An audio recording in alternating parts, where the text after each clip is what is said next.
definitely some talent limitations at the time, APR problems. We've gotten through all that and got to a healthy football program this year. We returned 9 starters on offense. We returned 10 starters on defense. I feel really good about where we are. We think we can be one of the best offensive football teams in this conference. We returned a 3-year starter at quarterback, Larry Rose at running back, who's broken just about every record there is in New Mexico State, and finishes the top rusher in the history of the school. So again, we like what we got coming up. We think we got a very competitive schedule. Defensively, that's where we got to make the most improvement. We've been lagging behind defensively for the last couple of years, especially when it comes to stopping the run. We really feel like the way we've recruited, the linebackers we've installed, particularly from the junior colleges of last year, we really think we can take some steps forward on the defensive side of the ball. Still a little bit thin in the secondary, but again, we think we've made strides there. Again, with some of the junior college guys that we've signed. Frank Spaziani is our defensive coordinator, who's a longtime defense coordinator, head coach at Boston College, and has done a fantastic job. He's back for his 2nd year, so having him for 2 years in a row, I think, is going to make a tremendous amount of difference for our football team. So, again, like everybody, we're real excited about what's here today, but the reasons we feel like we've got a chance to be good are the number of guys returning and not playing freshmen this year. There really shouldn't be a freshman play for us unless he just comes in as a phenomenal football player, as opposed to the past where we've been playing anywhere upwards of 15 to 20 freshmen in a year. So those days are behind us. It's an experienced football team and a talented football team. So any questions I can answer for you guys, I'd be glad to take them. Coach, I know over the last couple of years when you've come to media days, you've talked about this long-term process of putting New Mexico State where you want it to be. How would you characterize this year and your long-term goals for the program?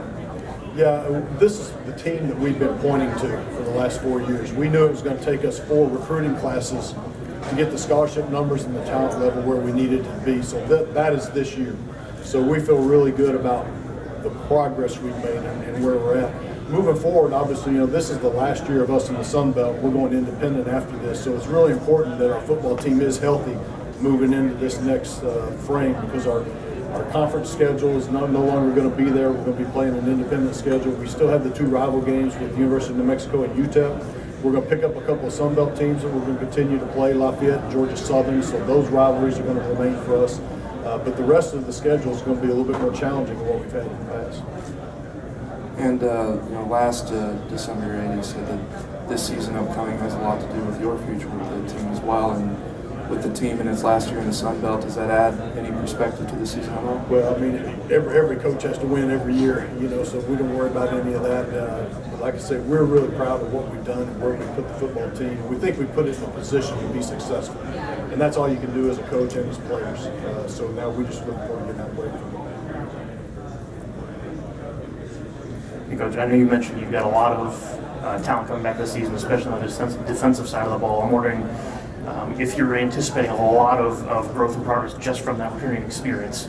Yeah, I think the experience factor alone is huge for us. The other factor is we haven't been able to recruit in junior colleges our first couple of years because of the APR problems we inherited there. But having fixed that, made the APR score for the last 4 years, we're the only coaching staff in the history of New Mexico State to make the APR score. So something we're really proud of. But now we're able to go and recruit the junior colleges a little bit more. And we did that on the defensive side of the ball real heavily this past year. A couple of linebackers, 3 DBs, 2 defensive linemen.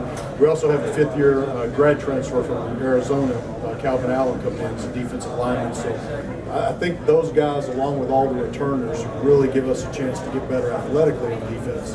I think probably the biggest key, though, again, is Coach Spaziani being there going into his 2nd year. He was there for his 1st year last year. Taught our guys a lot, but there's a lot for them to learn. So having that continuity of the defensive staff there for them, and again, I think will really pay off for us.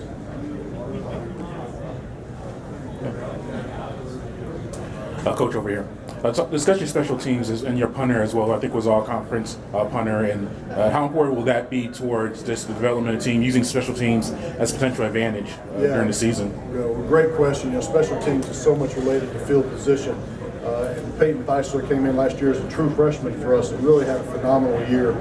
He's really different than most punters. They're usually tall and long. Peyton is a shorter guy that has tremendous leg strength, gets great hang time on the punts. He was able to flip field position for us several times last year. And I think our ability to cover is becoming better because of the talent we've recruited. I think he can be a real weapon for us. The place kicking thing is a little bit up in the air for us right now. Parker Davidson has been our kicker. Dylan Brown is coming in. That's a junior college transfer that we feel like can compete with him. So there's going to be a little competition going through two-a-days for those guys. But hope we'll be better at that position. Hey there, Brett Martell with AP. To what extent, if any, can the conference situation be a motivating factor for the program, for your guys to want to kind of go out and show them what they're going to miss in the future? Right. Well, the Sun Belt has been great to us. Our first couple of years in the league, it really gave us a home.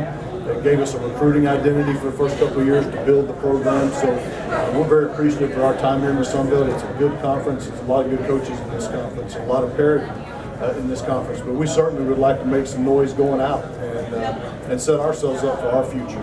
We need to attract the attention of other conferences.